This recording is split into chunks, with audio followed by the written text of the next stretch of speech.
Bonjour et bienvenue au journal La Une.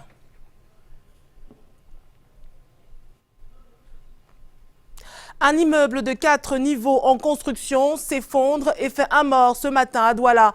Le mauvais travail des techniciens serait à l'origine du drame.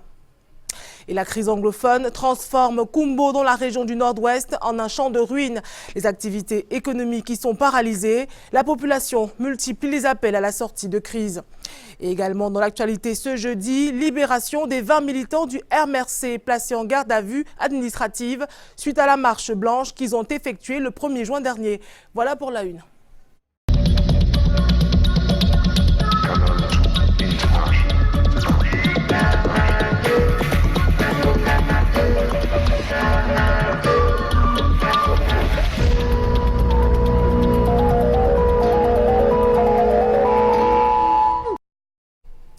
Un mort dans l'effondrement d'un immeuble ce matin au quartier Nubel Gangé à Douala. La victime, Brice Tala Todom, âgé de 33 ans, est connu dans le voisinage comme étant le responsable du chantier. Son corps a été sorti des décombres du bâtiment de 4 niveaux pour être conduit dans une morgue de la ville. Allons-y retrouver notre reporter sur place, Patrick Ngwania et William Nebou. Bon après-midi Vanessa, mesdames, messieurs, bon après-midi et bienvenue ici au quartier Nubel. Nous sommes en Gangé au lieu du Carrefour Roger Mila où cet immeuble de 4 niveaux est tombé et s'est effondré très tôt ce matin quand il était 7 heures. Toutes les populations ici sont aux abois, l'ambiance est morose et la tristesse se lit sur les visages puisqu'il y a un mort qui est enregistré jusqu'ici.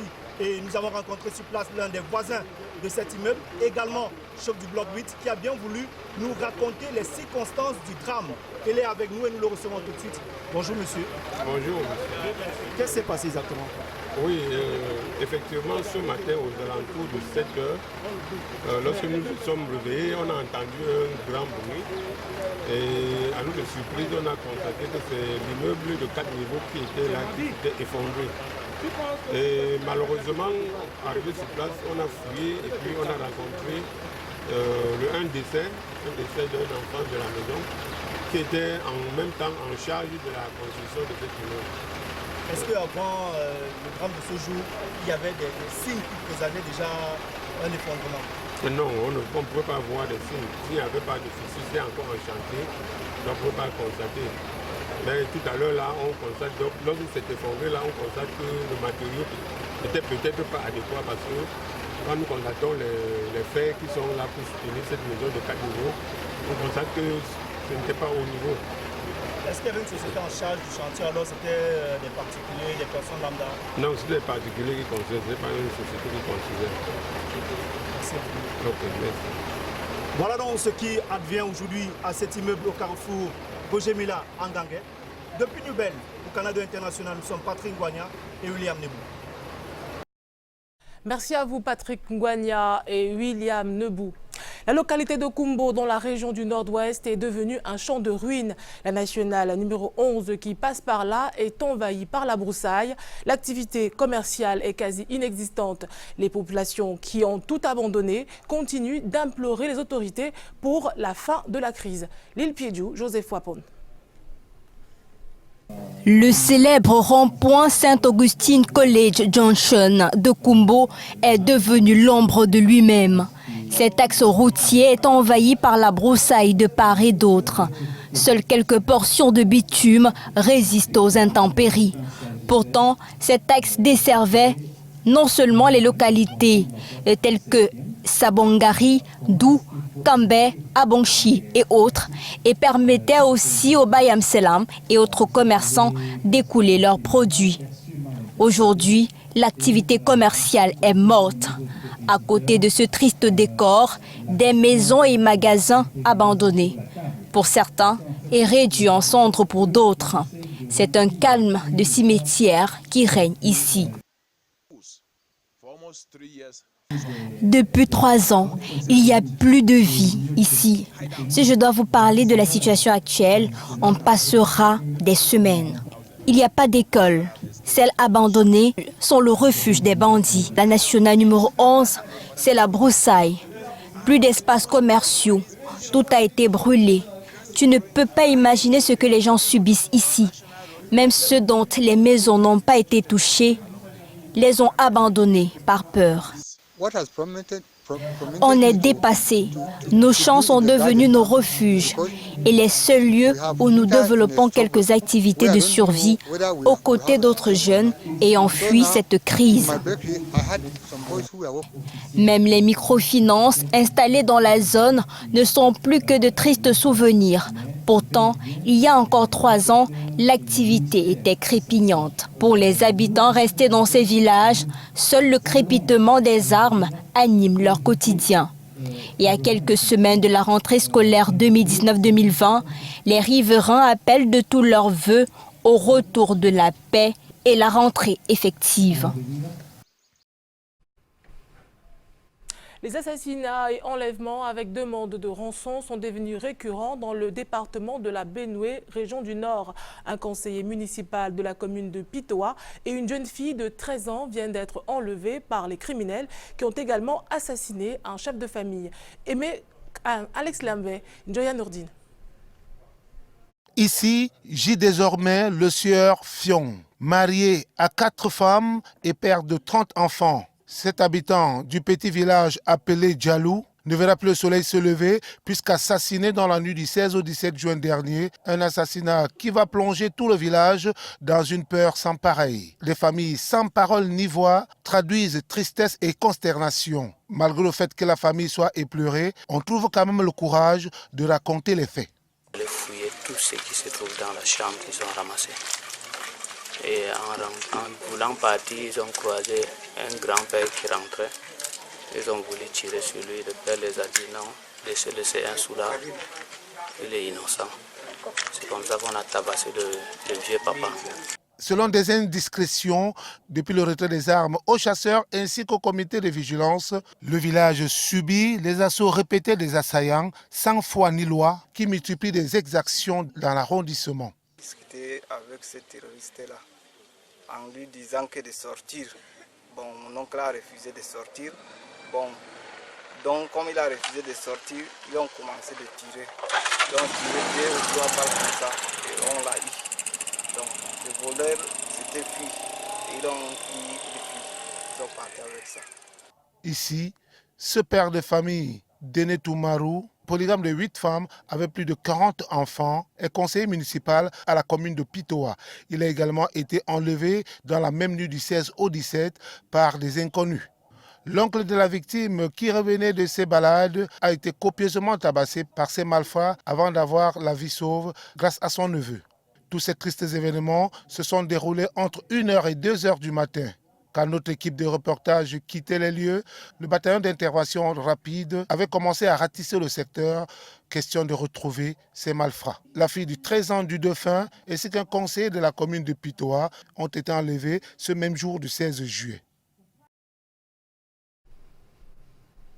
Une page de santé dans ce journal. Les patients sont-ils satisfaits de la prise en charge dans les hôpitaux? Une problématique sur laquelle se penche le docteur Justine Ada de la faculté de médecine et des sciences pharmaceutiques de l'université de Douala. Pour elle, l'accueil et la salubrité sont des facteurs importants pour la guérison des malades. Robert Itok, Marius Kossou. Plusieurs sont les patients hospitalisés qui sont satisfaits des services du personnel de santé. C'est le résultat des travaux de recherche menés par le désormais docteur Justine Ada Essomba. Mon étude a retrouvé que 80,8% des patients étaient satisfaits de leur hospitalisation en gynécologie obstétrique. Concernant l'accueil, nous avions un score de satisfaction de 83,5%, 83,7% pour la prise en charge et 75,2% pour l'environnement. Ça veut dire qu'il faut faire plus d'efforts pour assainir l'environnement hospitalier. Une problématique qui tient à cœur le ministre de la Santé qui préconise l'humanisation des soins pour des patients au cœur des préoccupations. J'en appelle donc à la conscience de chacun, des professionnels de santé que vous êtes, à beaucoup d'empathie envers les malades et accompagnants. Ces personnes n'ont pas besoin d'un soin stricto sensu, mais aussi surtout de beaucoup d'attention, d'une communication active qui prépare le soigné à toute éventualité dans son suivi, selon que son cas est critique ou non. Garder le sourire face aux patients, quelles que soient vos difficultés personnelles, parce que cela contribue effectivement à son rétablissement. Pour le docteur Ada Justine, peu importe le niveau, si l'hôpital est bien entretenu, le personnel aimant et accueillant, le reste n'est qu'une suite logique. Une candidate qui s'est vraiment bien défendue, son travail était bien présenté et le jury s'est donc attelé à apporter quelques modifications pour que ce soit un travail parfait sur le plan scientifique. Donc nous la félicitons. La thèse ainsi soutenue a été sanctionnée par une mention très honorable. On le disait en titre, 20 militants du MRC placés en garde à vue à Yaoundé viennent d'être libérés. Et on en parle avec vous, Karel Mezachachoya. Bon après-midi.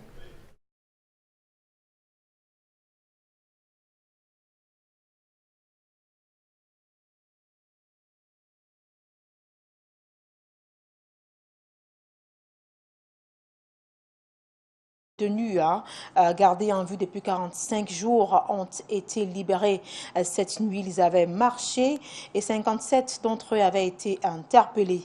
Les 20 libérés et 36 autres sont au tribunal de première instance de Yaoundé, centre administratif depuis ce matin, pour une procédure de flagrant délit. Un meneur de la marche du 1er juin, Mamadou Mota, par ailleurs premier vice-président du MRC, a quant à lui été incarcéré pour révolution et rébellion en groupe au tribunal militaire. Ceux libérés à titre de rappel restent sous main de justice et sous main d'administration jusqu'à la levée de la garde à vue. Naturellement, nous y reviendrons de manière beaucoup plus profonde dans nos prochaines éditions. Le temps pour nous de faire cette escale de Yaoundé pour la caravane des chefs et autorités traditionnelles pour le vivre ensemble. C'était hier au monument de la réunification au cours d'une forte mobilisation de ces gardiens de la tradition venus de toutes les 10 régions du Cameroun. On en parle en plus détail avec Rodrigue Tonguet et Hubert Mouché.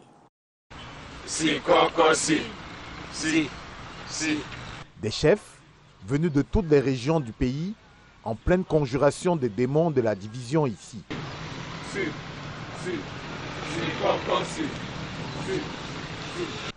Simple symbole, certains parmi ces autorités traditionnelles pensent que c'est plus que cela. Chaque fois que les chefs se réunissent pour invoquer leurs ancêtres, ils commencent par un rituel. Évidemment, quand vous n'êtes pas des initiés, il est difficile pour vous de vous l'expliquer. On se doit d'ailleurs pas de vous l'expliquer. En revanche, une chose est plus certaine, les chefs sont en plein dans le symbole pour ce qui est du lieu choisi pour cette incantation, le monument de la réunification, 6 au boulevard éponyme ici à Yaoundé.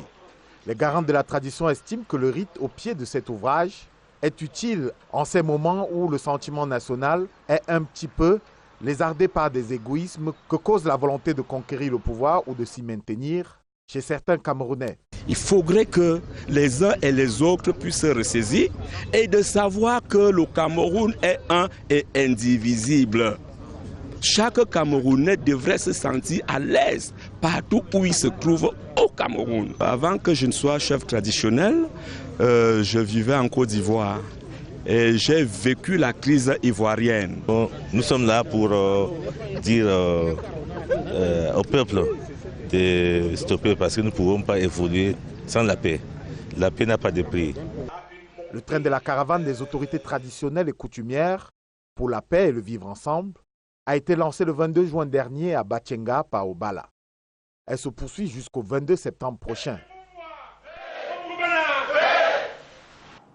Fête nationale d'Égypte, les volleyeuses camerounaises championnes d'Afrique, ou alors championnes de la Coupe d'Afrique des Nations de volleyball pour la 2e fois consécutive au rang des convives. À leur côté, les membres du gouvernement, les chefs de missions diplomatiques accrédités à Yaoundé et les autres invités qui, sur invitation de l'ambassadeur d'Égypte au Cameroun, ont festoyé en toute convivialité. Retour sur cette belle fête dans ce compte rendu réalisé avec le concours de Serge Alain-Zibou. Une séance photo s'est imposée à la fête nationale de l'Égypte ce 17 juillet à Yaoundé. Les hôtes de marque, conviés pour la circonstance, immortalisent l'instant T avec les volleyeuses camerounaises championne de la Coupe d'Afrique des Nations de volleyball pour la deuxième fois consécutive lors de la compétition qui s'est déroulée en Égypte. C'est cette même convivialité que l'on retrouve entre la communauté de ce pays frère et ami et les membres du gouvernement, les chefs de mission diplomatique accrédités à Yaoundé, ainsi que les autres convives. Au-delà des retrouvailles pour festoyer, c'est le lieu pour l'ambassadeur d'Égypte au Cameroun de jeter un regard rétrospectif sur la coopération qui lie son pays et le nôtre depuis plusieurs années.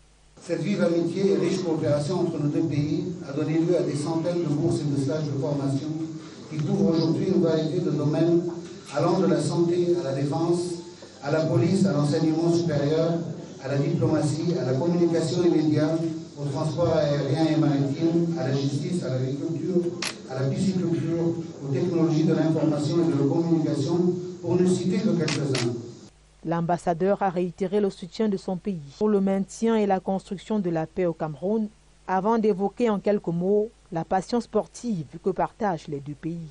L'Égypte et le Cameroun, les deux finalistes de la dernière édition de la CAN, ont décidé de bon cœur de céder leur place au week-end de finale, donnant ainsi l'opportunité à d'autres générations africaines de tenter leur chance de remporter le précieux trophée continental.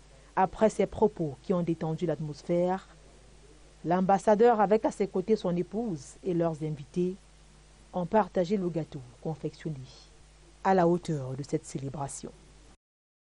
Au Centre hospitalier de recherche et d'application en chirurgie endoscopique et reproduction humaine, CRACER en abrégé, on fait le point sur le fonctionnement de cette structure hospitalière au bout de 3 années d'existence.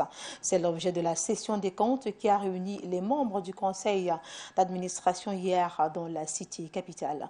Le compte rendu a été réalisé une fois de plus avec le concours de Serge Alain-Zibou. C'est pour voir si les fonds investis par le gouvernement pour le fonctionnement du centre hospitalier de recherche et d'application en chirurgie endoscopique et reproduction humaine ont été utilisés à bon escient, que les membres du conseil d'administration de cette structure hospitalière se sont réunis ce 17 juillet à Yaoundé. Les bons et mauvais points au bout de 3 années d'existence ont été relevés lors de cette session des comptes, ainsi que les voies et moyens d'apporter des améliorations. Notre problème aujourd'hui, c'est dans notre système de santé, c'est de voir comment on peut faire pour garder les médecins à l'hôpital et qu'ils n'aillent pas beaucoup, n'est-ce pas, faire des activités parallèles. Les médecins peuvent travailler à l'hôpital. On met un système pour essayer, n'est-ce pas, d'encourager ceux qui travaillent plus. C'est également ce qu'a proposé Jean-Pierre Bastard lors de son exposé. Aujourd'hui, on sait que certaines activités ne sont pas assez développées parce qu'il n'y a pas assez de médecins, ils savent le faire, notamment la cancérologie. La fécondation in vitro, les FIV que fait le professeur Cassia, ça marche très très bien, mais la cancérologie, la chirurgie cancérologique est moins développée parce qu'il n'y a pas d'opérateurs. Donc avec la mise en place de ces quotes-parts, il y aura la possibilité de recruter d'autres médecins. Suggestion qui peut permettre au CRACER, offert aux Camerounais par le couple présidentiel, de se développer de plus en plus pour une meilleure prise en charge des problèmes de santé qui affectent les femmes. L'école supérieure internationale de guerre vient de livrer sa 14e promotion d'officiers qui, au bout de 11 mois de formation, ont renforcé leurs capacités sur plusieurs aspects liés à la sécurité, notamment l'art de la guerre.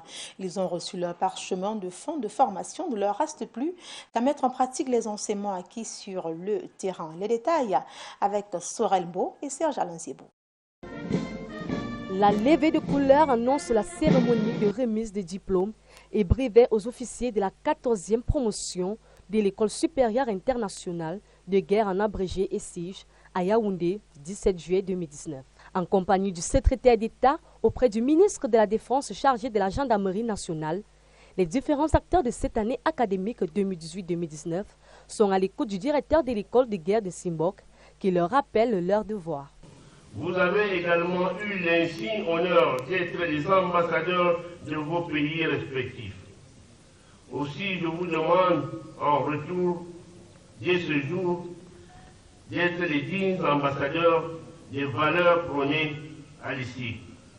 Et cela ne peut se faire que par l'étalage de vos compétences, mais également par votre humilité. Les honneurs reviennent également aux encadreurs internes et externes qui ont permis aux brevetés d'acquérir un certain nombre de connaissances telles que la vision prospective, la stratégie et l'art de la guerre. Permettez-moi également de relever le mérite des encadreurs et formateurs de l'élite, civils et militaires, qui ont réussi à bâtir une identité authentiquement africaine dans cette école, de sorte que les cadres militaires formés ici peuvent travailler dans un cadre multinational, tout en conservant leur ancrage culturel. Je salue enfin la qualité et la diversité des officiers supérieurs à l'honneur ce jour.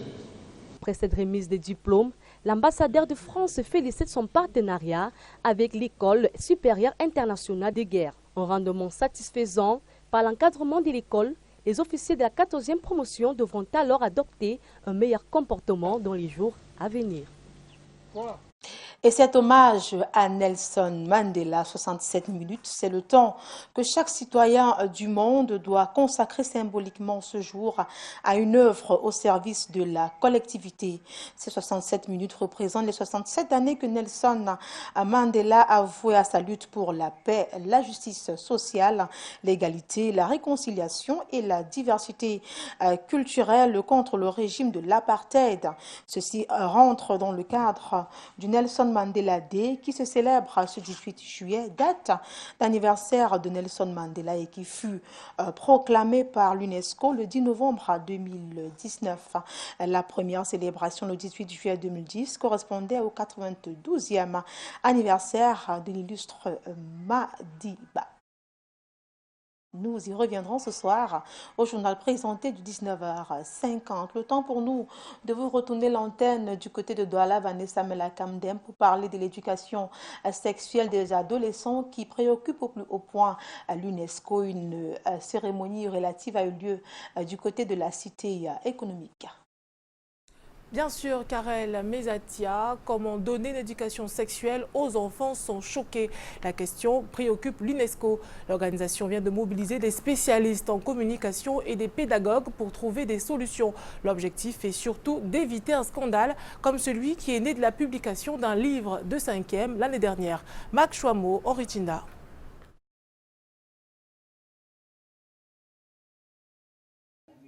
Le ministère des Enseignements préconise des techniques pour transmettre des contenus liés à l'éducation sexuelle et à la santé reproductive sans choquer. L'approche utilisée dans le cadre de l'éducation à la sexualité, c'est une approche par le processus.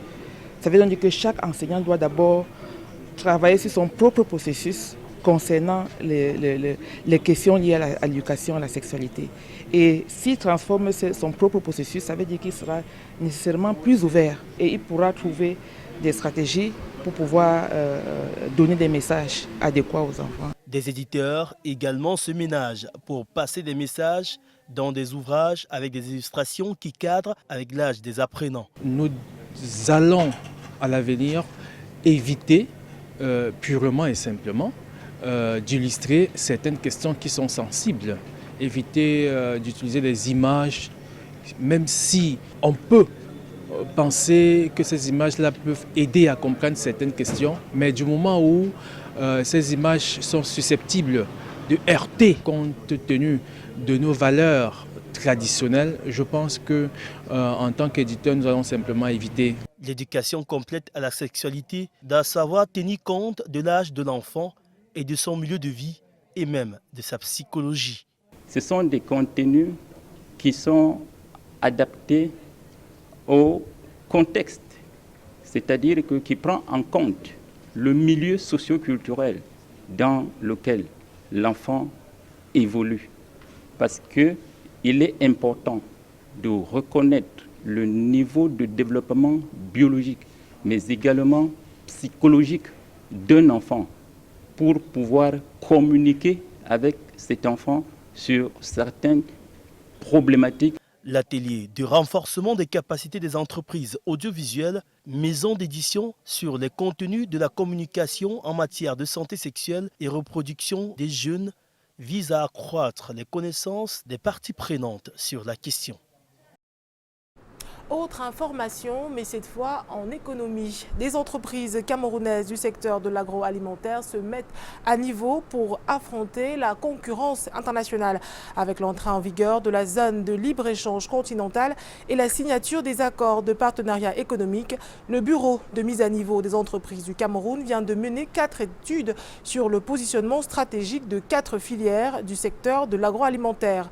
Grains et fabrication des produits amylacés, oléagineux et aliments pour animaux, lait, fruits et légumes et autres produits sont les filières concernées par l'étude dont la restitution a lieu ce jeudi à Douala. Je vous propose d'écouter Luc Nietom, expert en industrie du Bureau de mise à niveau.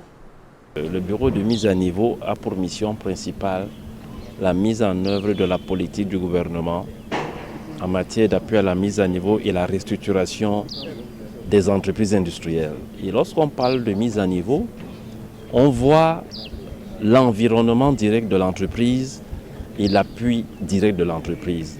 Dans le cadre de cette activité, nous sommes dans le cadre de la mise à niveau de l'environnement direct de l'entreprise.